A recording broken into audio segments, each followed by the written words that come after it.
Ipinagtataka naman ng Tuba-Taha Management Office kung paanong tila naligaw at sumadsad sa bahura ang USS Guardian, gayong may parola namang malapit sa lugar.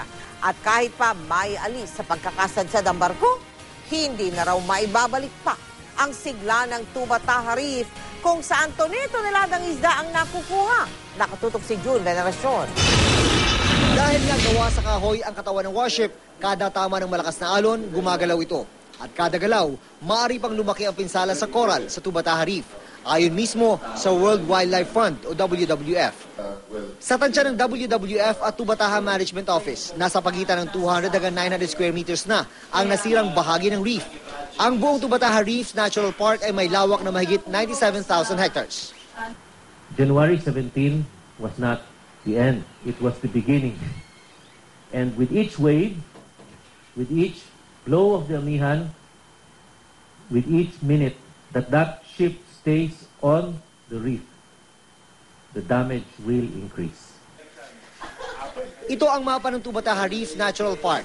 Kakaibang Tuba-Taha Reefs dahil may dalawa itong atoll o Coral Island, ang North Atoll at ang South Atoll.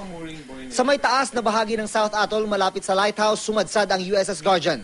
Kaya hindi makapaniwala ang mga taga Tuba-Taha Management Office o TMO kung bakit naligaw at sumadsad pa ang warship gayong may lighthouse malapit sa lugar.